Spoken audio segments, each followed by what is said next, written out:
Your daily dose of sports talk is here. Highlights, interviews, and analysis. From the entertainment capital of the world, SportsWrap with Jason Page starts now. And we welcome you to this Monday edition of the show with so much to do over the next 60 minutes. Thanks for joining us all across the U.S. and Canada and wherever you may be watching, courtesy of the show being available on our YouTube channel, the SportsWrap with Jason Page YouTube channel. A busy one, as I said. Sam Yarnell will be here in 10 minutes to discuss with me some of what we'll be discussing right here in the big story in just a couple of moments. Bill Bender is here because if it's a Monday, we're talking college hoops as things start to kick into gear with conference tournaments right around the corner and obviously March Madness shortly after that. So Bill Bender of the Sporting News will join us for that discussion. And Jerry Bonkowski will join us on Mondays as well. Our friend from Essentially Sports covers NASCAR for them. Get some thoughts with him on all things NASCAR related. That coming up a little later on in the program, as well with the Daytona 500, which we are going to discuss right now as we kick things off. We do every day. It's the big story. And the big story starts in the NBA, where they tried yet again to pump up, revitalize, interject some life, maybe a little defense into the NBA All-Star Game. And look, it had its moments. I don't want to say it was a complete dud, but when all is said and done, you can't scream at me for 2 weeks about USA versus the world. And every other commercial on any NBC property was USA versus the world and Tears for Fears singing everybody wants to rule the world and, you know, Wemby and all these guys. And then I get a championship game for the All-Star Game. That's the USA versus the USA, and it was back to being the same old crappy All-Star Game where one team wins by a zillion points. You can't get me all excited about USA versus the world in this round-robin tournament, and then the round-robin tournament ends with US playing the US. Nope, not going to work for me. After you had a terrible All-Star Saturday, a dunk contest that was embarrassing with Max McClung not playing in it, not participating in it because he's tired of being treated like a one-trick pony. And you know what? Frankly, I don't blame the guy. He wants to be treated like a basketball player, not some sideshow, not some freak who's, you know, the white guy that can jump out of the gym. You don't want to be treated that way. So he says, I'm not going to try to win a fourth NBA All-Star Game, All-Star Weekend Slam Dunk Championship. I'm not going to try to do that. I want to focus on being an NBA player. So he doesn't participate in that. Yeah, the three-point shootout. I mean, it's terrible. And they're charging good money for this stuff. There was no buzz in the Intuit Dome on Saturday night for that event. And again, Sunday had its moments, but in totality, I mean, the bar is set so low right now for what people are expecting from the NBA All-Star Game that you had people, I mean, waxing poetic about this NBA All-Star Game on Sunday, and it was mediocre at best. Like, what was so exciting about that? You know, you had these 12-minute games where teams for the first 7 minutes don't play any defense again, and then they take it seriously for the last 5 to make it a good show. Like my godfather used to say when he'd see me play sports, good show, good show. I mean, that's what you essentially had. NBA is going to try and get all excited. I'll be interested, as always, to see how many people tuned in and watched it. My sense is probably not that many, but it is what it is, and that's what you get from the NBA. Sam and I are going to talk about this. I think they've got to continue to try different things. It doesn't have to be the same thing every year. Let's try something different next year. You know, I've got ideas of my own. Sam and I will talk about it coming up in a few minutes. That's big story number one. Big story number two. The Daytona 500, the Great American Race. and it had a great American finish. Tyler Reddick is your winner of the Daytona 500, his first Daytona 500 win. And Jerry Bonkowski will join us coming up much later in the show to talk about that. Longtime NASCAR writer with EssentiallySports.com. But what you had was a race with more lead changes than any in Daytona 500 history. I think it was like 26, 23, I forget what the number is. But a ton of lead changes in this race. And like most of these super speedway restrictor plate races, you got what you get in all of these races, which is hang around, figure out a way not to get caught up in the big one, and then try and steal it late. Tyler Reddick led for one lap of this race, and it was the final lap of the race, which had two wrecks unto itself in it, where it looked like Michael McDowell was going to be the winner coming out of the caution that led into those final couple of laps. Then you had Carson Hocevar, the crazy, wild, young driver who was involved in so many different wrecks over the first couple of years of his career in NASCAR. He looked like he had a chance to win it. He gets bumped out of the way and winds up, wrecking himself. And ultimately, Tyler Reddick just winds up right place, right time. And speaking of right place, right time, Michael Jordan, number 7. He's got his 7th title, and this one is a Daytona 500. It is the first sort of landmark win for 23XI Racing.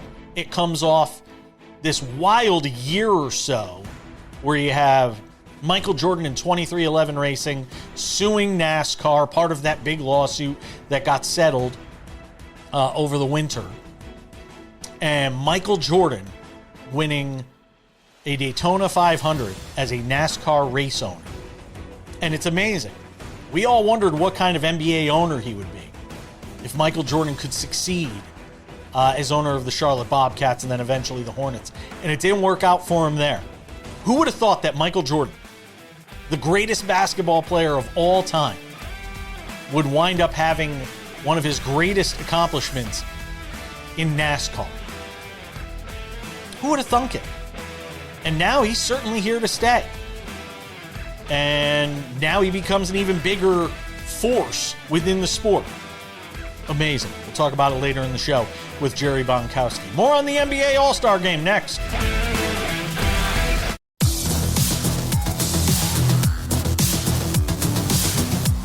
We continue on this Monday, and a lot to do in the show. Bill Bender coming up in 10 minutes to talk college basketball.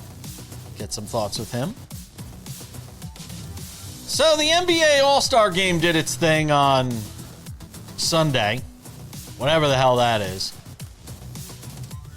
It just tells me, and I said this in the big story, so I won't be labored here because I want to let Sam get in and hear his thoughts. It just tells us how low the bar was for this thing. How low the bar is when it comes to all-star games in general, but especially the NBA where it's been so bad, where it's like, wow, they tried for like half of these 12-minute quarters, and a few of the games were good, even though the game that ultimately decided it was awful. And then for 2 weeks, all I heard was, everybody wants to rule the world. And then I get USA versus USA in the championship game. So just stop. Stop telling me this. Just stop. I can't. I'm done. Go ahead. Yeah. The NBA All-Star Game is ruined. I mean, you said it very well, Jason. They've tried to do a bunch of things. I think there's a large contingent that would agree that, like, we're at a point where we should start trying other things. I think Nick Wright famously has a great idea for what we should do. If you don't know what I'm talking about, go out there and find it yourself. I think that we're at a point where it actually might be fun to do what Nick Wright has proposed we should do with the All-Star Game. Tell us, because not everybody's going to go and do that. You'll have to go. There are plenty of Google machines for all of you to go find it independently. He does a much better job explaining it than I ever could.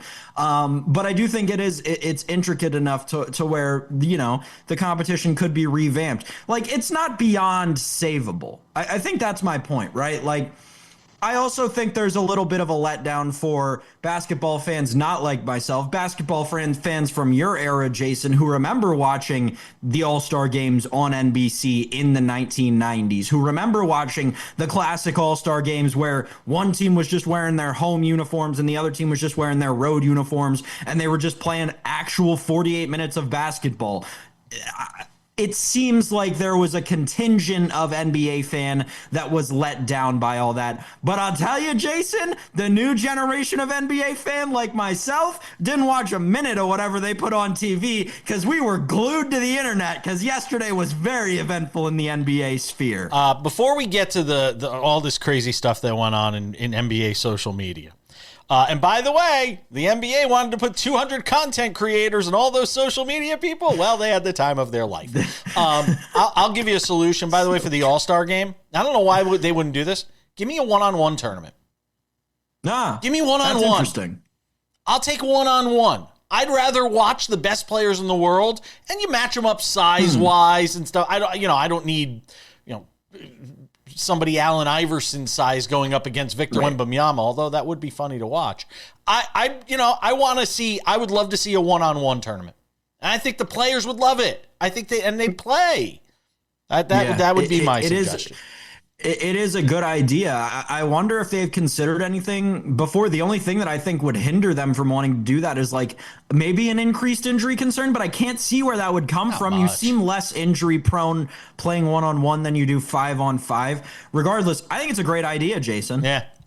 So social media was all abuzz yesterday for a myriad of reasons.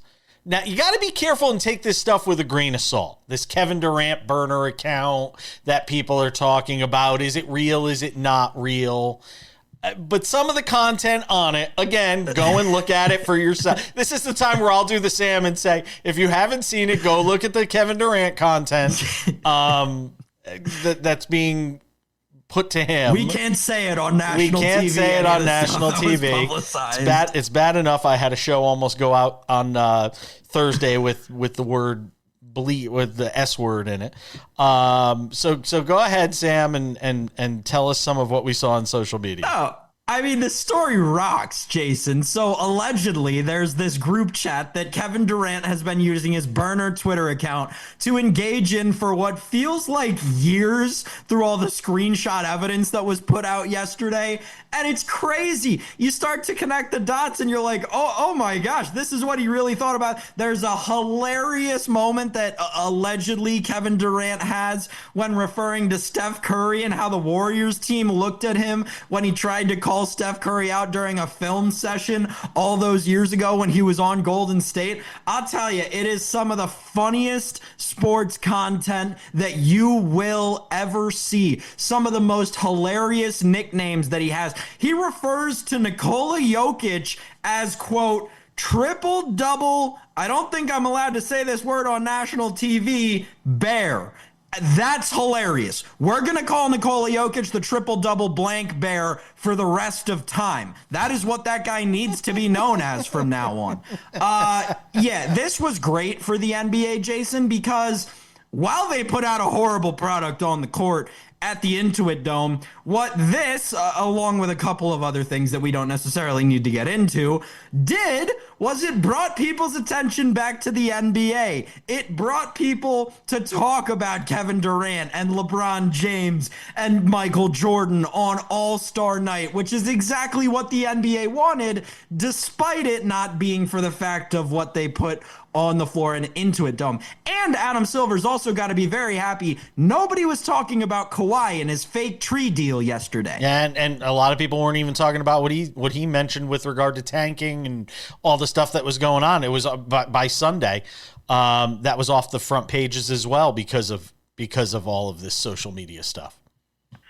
We didn't have enough time because last week, I should say, was a hectic week on the show The tanking thing, I greatly appreciate as a Washington Wizards fan. Yeah. It does seem like the league is finally trying to do right by the teams that consistently finish in the bottom 3 in terms of record, but somehow end up with a pick that's barely inside the top 10. I'm glad that Silver's doing something about this, and it's unfortunate that Flagg going to Dallas and Wembanyama going to San Antonio had to be what caused it. Yeah, and I'm anxious to see, what the Board of Governors and the league come up with as far as sort of resolving this issue is concerned. I think they're going to try a number of different things. They started with the fines, and I think there is going to be more to come on this front. It'll be interesting to watch the final 30 games of the season to see how teams handle it too. Let me ask you, what do you think? Because I had someone postulate this to me last week. What do you think about them just using first half record? Or first 2/3 of the season winning percentage. That's what Richard Jefferson suggested. That's what Richard Jefferson suggested was use the first half of the season. But I think every solution has its pitfalls. So far that I've seen. Bill Bender joins us next.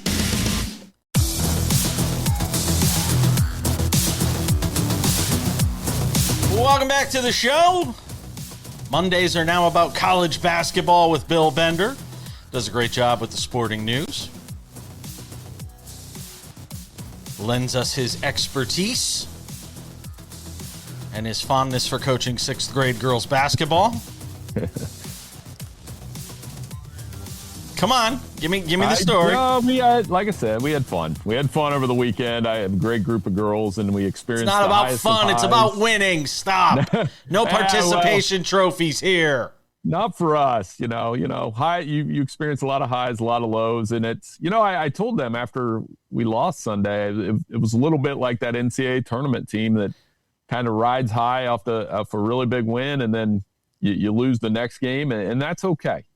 I know that's not the speech going on in a lot of Division I locker rooms probably heading into the tournament, but they're kids, and you want them to have fun playing basketball. I agree. Yeah, be a good coach. God, 6th grade girls. All right, so I watched Michigan, and I have no problem admitting this. And I've said this before on the show, and Sam knows. I don't get into college basketball until now. So this weekend, moored to my couch because our dog's having some health issues, so I had to keep an eye on them all weekend. I got to watch Michigan, and my God, are they good? They've got 9 starters on that team, Bill. It's remarkable to watch. It's an embarrassment of riches. And I was thoroughly impressed with what they did against a UCLA team. That's a good team that they dismantled in the second half of that game. Yeah, not just that. The game before against Northwestern, they're down 16 in the second half, and everybody's drafting tweets about how they're overrated, and then they score 45 points in the remainder of the second half over 15 minutes. They have a gear. You said it. They have 9 players that can put the ball in the hoop. Sometimes when you watch them, you don't know who the starters are. I think that's the sign of the depth. And, I heard a couple analysts this weekend saying you could take, Yaxel or Mara and put any 4 guys around them, and you'd have a tournament team off the bench. How do you think Mara translates at the next level? Not sure yet. He needs to work on free throws. Obviously, that's the big hole in his game. Classic big man, mobile. He hit a couple threes. When he's hitting threes in games, you're done. Trying to defend them. Had some moments in the Northwestern game that weren't pretty, but I think the key is that they have 2 point guards, Kaysen and Elliot Cadeau.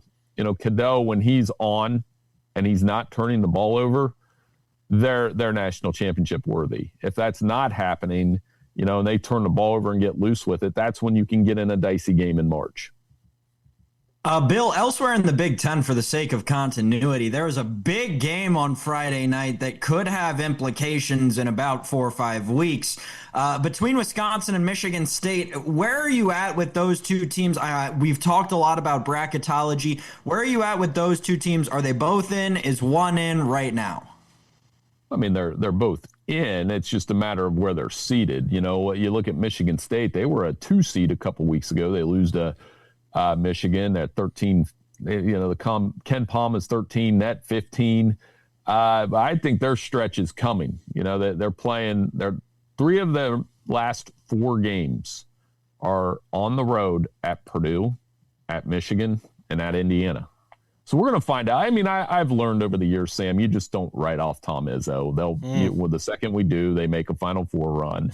But the urgency around Fears, who leads the Big Ten in assists, is much higher than it was. And Wisconsin's trending in the right direction. I mean, they have wins against Michigan and Michigan State. They're probably around a 6. I can't say 6-7 on the air. I did. They are a. Every time I do it, my girls' basketball team laughs. But they are a number 6 or number 7 seed right now. What'd you make of the decision by officials to suspend Duncan Powell for 3 games? The fight that everybody's seen by now. We did a SportsWrap short on it this weekend. 6 players ejected from that Providence St. John's game. The foul, obviously, on Bryce Hopkins. Was it the right decision to go 3 games there? I think it's a statement because this is all I'm seeing on my timeline, whether it's an NBA game, a college game, a high school game, not a 6th grade game. We don't do that in 6th grade, but somewhere they might, unfortunately. I hate to say it, but you got to put a stop to it. And I think this is the right penalty at the right time. You know, we've had back-to-back weekends where we're talking about students on the floor, throwing punches. Now you have this brawl that was really ugly, a black eye for both teams. And, hopefully, this sends a message that this can't be done. I mean, when you see it at the NBA level, it's a different story, but it shouldn't be happening on college basketball courts. But I mean, let's be honest. There's a very fine line now between what is college basketball and what is pro basketball. They're all getting paid. So, I mean, at the end of the day, that was kind of my takeaway was it's, Fair, we have to stop with the conversation. I hate it, but we have to stop with the conversation with these are college kids. No, they're not. They're all paid mercenaries now. Well, then in that case, you could suspend the guys for the rest of the season, theoretically. Absolutely. And then I wouldn't have a problem with it because, I mean, again, this is it goes down to we could get into the sportsmanship stuff, but that's not it. It's just if you're going to be a professional, be a professional. Don't get in a fight on the court. These shouldn't be happening. What about St. John's? How do you view them in the overall landscape when we start looking ahead to the tournament here? This is the 2nd straight year where I probably value them more than Ken Palm and Net does because I value Rick Pitino. I value the defense, the toughness of that team. And I think it's hard because UConn and St. John's have that unenviable position of being in the Big East where you can't pile up a bunch of quad 1 victories. But that doesn't mean that they're not good. So I think, it goes for St. John's and UConn. UConn probably drops down to a number 2 this week, and they didn't do anything wrong because I could see them using Houston and Arizona as number 1 seeds out of the Big 12. So, and St. John's, I like them as a 4, but they're probably a 5 because of those rankings that we rest on.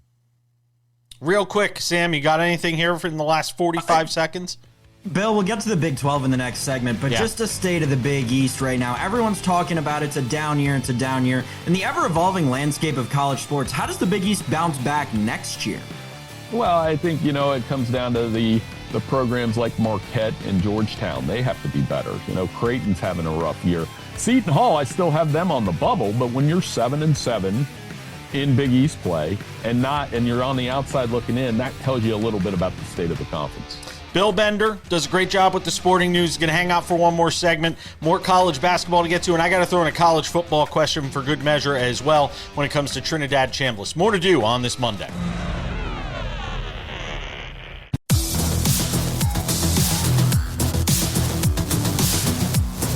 Continuing with Bill Bender, the Sporting News, does a great job on college basketball. Hangs out with Sam and myself. I mean, Bill, it was a crazy weekend in the Big 12 basketball conference. We'll start with the Arizona game. Obviously, they fall to Texas Tech. What's your concern level with the Wildcats between the loss to Kansas and now the loss to Texas Tech? And they play Houston this week. This is the state of the conference. The top is awesome, where you have Houston, like I was saying in the last segment, Houston and Arizona potential number ones. You shoot Texas Tech up the board after that win. Kansas is really good. I know they lost. Iowa State's really good. They're top 5 teams. You put them against the top 5 in the Big Ten or the ACC, I might bet on the Big 12 winning most of those games because of the depth there. So, Houston's just crawling along too, like the same defense, second in the nation, same tough Kelvin Sampson team, interchangeable parts. And, my concern for Arizona is that they're running into the meat. They're going to take some bruises, but it doesn't mean that they're not a team that can make a national championship run. I just think from the last segment too, probably puts them a peg down from Michigan right now. And is it the same for the Kansas game this weekend was obviously wild. You get your doors blown off. I know Iowa State's a good team, but you look at that final score and no one would have expected them to have had Darren Peterson in that game. How are you feeling about Kansas after having their doors blown off, albeit by a good team, but with their best player?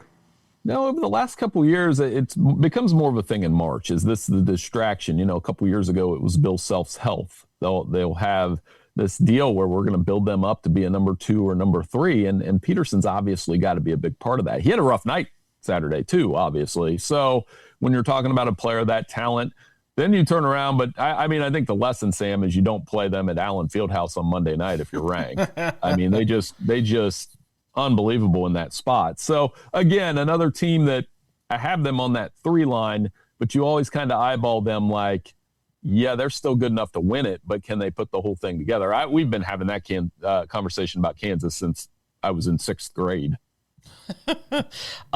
Stay in the Big 12. Kansas State fires Jerome Tang.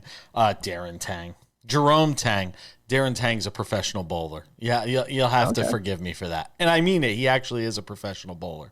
And I watch his videos all the time. Why are you, Sam? It's an easy mistake to make if you watch Darren Tang bowl. It is. Okay. It is. And this is the most publicity Darren Tang has gotten in a long time. Actually, he's got a huge YouTube follow. He's one of those big YouTube bowlers. See, Sam, you're learning something new today. So Kansas State fires Tang. I'm just going to say Tang. For remember drinking Tang when we were kids? Anyway, Tang gets fired by Kansas State, and they say it's for cause. First of all, your thoughts on that, and then a follow-up question I have about coaching firings in college basketball. Go ahead.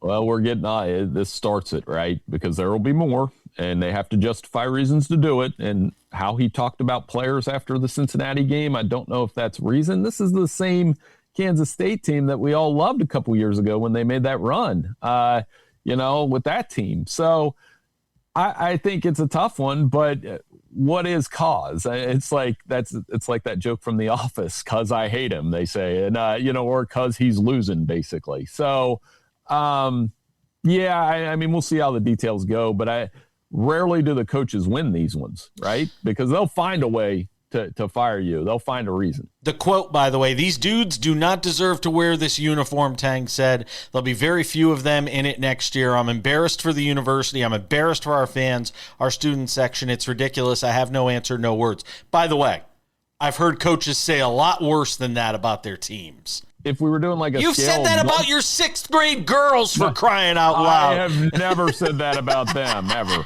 first of all. But, on a scale of 1 to 10, that hits me like a 3 or 4. Right, exactly. We've heard guys profanity-laced tirades about how they're, go look. You want to look up YouTube videos? Go look up Bob Knight. And you tell me this is even close. Of course. But real quick, because I want to let Sam get in one more if he has one. On the college basketball front, we saw so many college firings in college football. And there's tons of money being pumped into that sport, tons of money being pumped into college basketball. Is there a reason we're not seeing more of that in college basketball? Well, maybe. But I thought, Gus Johnson made some headlines over the weekend when he was talking during the Virginia-Ohio State game. He said all of Ohio State's money went to Ryan Day. And, there's some talk around Diebler here in Columbus, and I think he's doing the best with what he has, to scrape into the tournament. This is the same program that, there's a lot of second guessing. We should have taken Calipari. We should have taken Dusty May. Well, in order to do that, you have to put the money into the basketball program that you're putting into the football program. And I think that's a question a lot of these schools, hint Indiana are going to have over the next 10 years. Sam, last question to you. Bill, a couple of years ago, we saw this swing, right, from these football schools investing in their basketball teams and becoming, basketball powerhouses as well, like Alabama a few years ago. Do you think that because of exactly what you just said, we'll start to have a swing in the opposite direction and schools will go back to what we're used to them being as either football or basketball-centric schools? Well, Jason will tell you. I mean, UConn tried in football, but it wasn't. It's not who they are. UConn is March, men's and women's, and I think other schools, you can do both successfully. Michigan State has done that. Florida has done that. But look at Florida now. I mean, more success in basketball. Michigan State, more success in basketball. And I do think one of the things I'm wondering, because I do think this is going to be, and I'm not using hyperbole, this might be the best NCAA tournament in recent memory. Because of the number of teams that I think are not only capable of winning it, but they're really good teams that are fun to watch. And I wonder if some of these schools will have that aha moment you're talking about, Sam, where it's like, oh yeah, we're good at this sport. Why not invest in it? Bill Bender, Sporting News, does a terrific job on all things college sports. I appreciate you, my friend. Hey, thank you. Welcome back to the show. I said we would talk some NASCAR today. Every Friday and Monday during the NASCAR season, we do a wraparound. We preview the race on Fridays. Tino Patino hangs out with us. We recap the race on Mondays. And here to help us do that, the one and only Jerry Bonkowski. Talks about all things auto racing, essentially sports, is where you can find his work. And we got a Daytona 500 to talk about, my friend. What a race it was. Tyler Reddick led for just one lap, and it was the only lap that mattered on Sunday, Jerry Bonkowski. What a wild finish to this race. You had two crashes at the end. Looked like Carson Hocevar might have his moment, and then he gets wrecked. There's a whole bunch of carnage behind Tyler Reddick as he crosses the start-finish line, and what a finish at Daytona. It was. I mean, it wasn't the best Daytona 500, but was one of the better ones I've seen in the last 20, 25 years, probably. The thing is, if you would have told me 5 minutes before that race ended that Tyler Reddick was going to win, I would have said you're absolutely crazy. But he came out of nowhere. And the thing is, his record at Daytona has not been as good as it could be, but he does know how to run the restrictor plate tracks really well, Daytona and Talladega. So he timed his run towards the finish line perfectly. Chase Elliott was basically a sitting duck. I mean, Chase, I thought for sure was going to win. I mean, when they hit that final lap, I said, oh, this guy's, it's in the bag. And then all of a sudden, Riley Hurst, who's teammates of Tyler Reddick on 23XI Racing, he gave him a great push. He gets around Chase. And then Chase went, as I said in my story, Chase zigged and Tyler zagged and got past him and winds up winning the race. It was a good race. Wasn't the greatest, but, it's good to see Tyler back in victory lane. And I think the underlying element of this entire story is Michael Jordan. I mean, he finally got championship number 7, if you want to call it that. You know what I'm saying? So, and look, I mean, coming out of the caution there, everybody was like, wow, Michael McDowell played it perfect. He had played it perfect because he didn't go in for fuel or anything. And he's still in first when the caution hits. Everybody thinks it's going to be him that winds up being the big beneficiary. And it didn't work out that way. Exactly. And, Michael, he is probably one of the most unsung restrictor plate racing drivers there is. I mean, he won there in, 2021, I think it was, or 2022, whatever year it was. But, he knows how to win that place. He's got it down to a science. And, I thought like you, I thought for sure he was going to win it. And then, things change. And as they typically do in the last lap of Daytona. And I will say, too, good, NASCAR gets a lot of criticism and sometimes rightly so. But the fact that they did not go yellow in that final lap when you had the first wreck, a lot of people were, are they going to go yellow? And then it would have just ended, with whoever was in the lead at that point. I'm glad they just let it play out. Yeah. Well, I think there was two reasons for that. Number one, obviously they wanted to play it out and have a green flag finish, checkered flag finish. But the other thing was the weather. The weather was coming very quickly, and it was literally within a couple of miles of the track. And I'd been tracking that weather for about an hour and a half before the end of the race, and it did not look good at all. So, if they would have thrown a yellow flag, and then what if the rain would have come, within a minute or two afterwards? That would have really, I think it would have disappointed a lot of fans to have the race finish under yellow. So I think they did the right thing by letting it finish under a checkered flag. Jerry, the whole thing with 2311 Racing, the lawsuit, the whole thing that played out, for Michael Jordan to capture the first Daytona 500 for his team with Tyler Reddick under those circumstances, it really is amazing just how it all worked out. Well, as I said in my story about Tyler, the word I used was redemption, and it was not only just for him, for the season he had last year, and he had the the personal situation with his 5-month-old son was really sick. They had to have surgery on him. It was also redemption for Michael Jordan. I mean, the whole trial, all the back and forth, all the the emails and texts and things that were said, it was redemption for him. So I think that if anything, this is going to will keep Michael Jordan in the sport for a long, long time to come. I wouldn't have said that 6 months ago. Now I will, for sure. All right. How does it break down, for sort of what we expect to see here throughout the season? We got Atlanta next. With Tyler Reddick winning this race, Kyle Busch was the pole sitter for this race, and obviously things didn't wind up going the way that he had hoped. Give me sort of a peek ahead to sort of what intrigues you most as we go through the rest of this season. Well, one thing I learned about 25, 30 years ago, I was talking to a veteran reporter, a NASCAR reporter, David Poole, the late David Poole. Yeah. And one thing he said is, throw Daytona out the window. It's not going to have any impact on the rest of the season because it's a restrictor plate track. It's a unique race unto its own. He said you have to get through the first 4 or 5 races. You have to get through, Atlanta. You'll have to get through Vegas. You have to get through Phoenix, and then we'll have an idea who's going to be the top dog, if you will. So I think that certainly by winning the Daytona 500, they'll definitely help Tyler Reddick and 23XI. Bubba Wallace, his teammate, finished 10th. Bubba was very disappointed because he thought he was going to win that one. He led most races or most laps in the race too as well.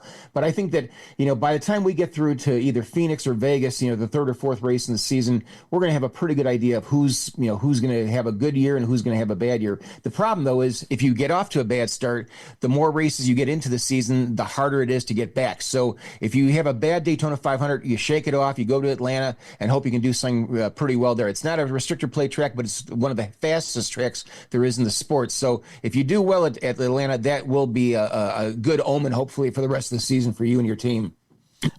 Jerry Bonkowski does a great job. If you want to read about all things auto racing, go and check him out, essentiallysports.com.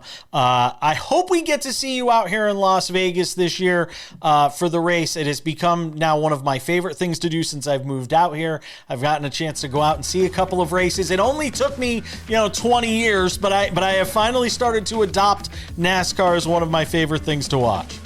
Well, you owe me an In-N-Out double-double. So when I go out there, we're going to go to In-N-Out Burger, and I'm going to get my double-double. We had a bet. I still remember that bet we made. That's a done deal. I live right down the street from one. They're everywhere out here. Jerry, always appreciate you, my friend. Be well. We'll talk to you soon. Sounds good, Jason. Take care now.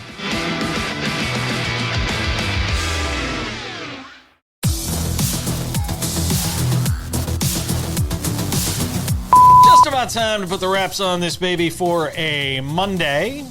Before we say goodbye, a couple of reminders. If you haven't done so yet, make sure to subscribe to the Sports Wrap with Jason Page podcast, available on all your favorite podcasting platforms. Spotify, Apple Podcasts, YouTube Podcasts, iHeartRadio, TuneIn, Odyssey, Amazon, you name it. Anywhere you get a podcast, you can listen to this show Monday through Friday in crystal clear audio, 45 minutes sitting there for you early each afternoon. It works just as well in its audio form as it does its video form. Sports Wrap with Jason Page YouTube channel, the place to find all things Sports Wrap with Jason Page. The 1 hour daily Monday through Friday TV version of the show, we cut it down to 45 minutes. We take all the commercials out and you can watch it on our YouTube channel the Sports Wrap with Jason Page YouTube channel. Sports Wrap Shorts available as well. Go and check those out. 1 to 3 minute long videos, breaking news, top stories of the day, the biggest games every day and night. We have them covered with Sports Wrap Shorts. Go and check those out as well. Sports Wrap Shorts also available on our TikTok, Sports Wrap Jason Page, and on our Instagram, you guessed it, Sports Wrap Jason Page. Now, without any further delay, ladies and gentlemen, on this Monday, time for some odds and ends. Odds and ends, Sam Yarnell. A few things I want to get to from the weekend that was. Let's start with the Seahawks and Raiders. You got guys kind of moving around here. You talked about this, I think, last week on the show when we were getting into what Clint Kubiak was going to do with his staff. And you're like, well, maybe he brings some guys along. How does that impact the Seahawks with Sam Darnold and the growth that you continue to see with him? What would they do? The Seahawks bring in the QB. The Raiders bring in the QB coach from the Seahawks to become their offensive coordinator. Start there, Sam. Las Vegas is going to become Seattle Southwest, I guess. I mean, you got to feel good for Fernando Mendoza, right? Like, if any, I'm serious, Jason. If anything, in a bad quarterback class, which I think everybody would agree that it is, especially with the Trinidad Chambliss news. This is a bad quarterback class, straight up, easy to say.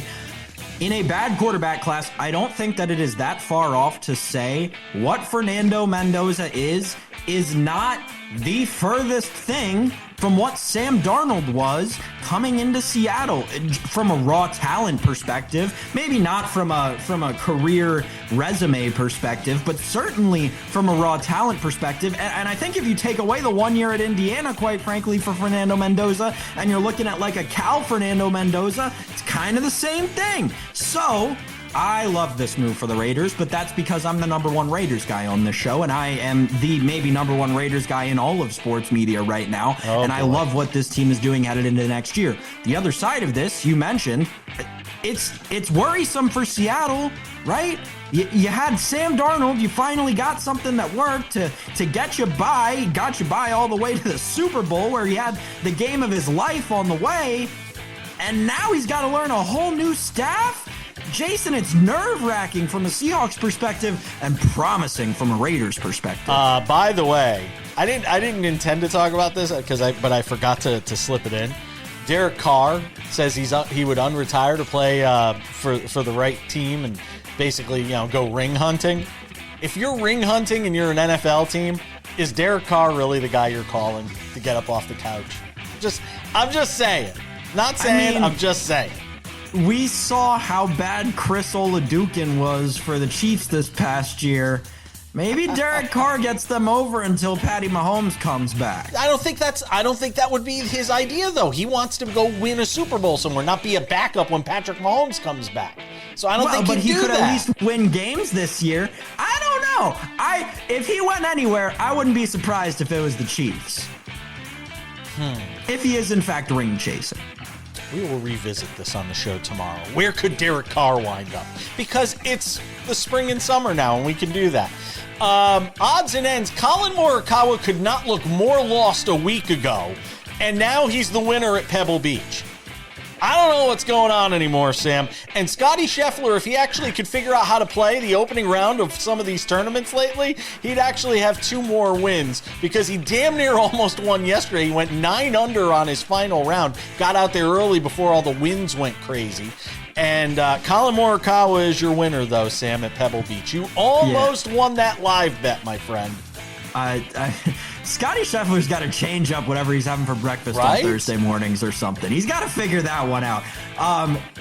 The display of resiliency from Colin Morikawa is one that athletes across sport should study, to go from where he was, like you said, Jason, a week and 2 days ago to where he was yesterday.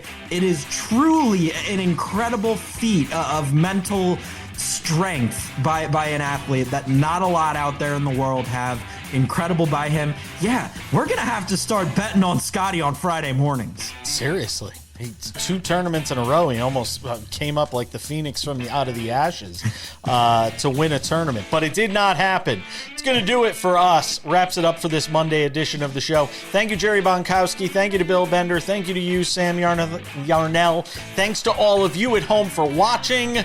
We will be back on Tuesday for an all-new edition of Sports Wrap. We'll see you all then. I'm Jason Page. Have a good one.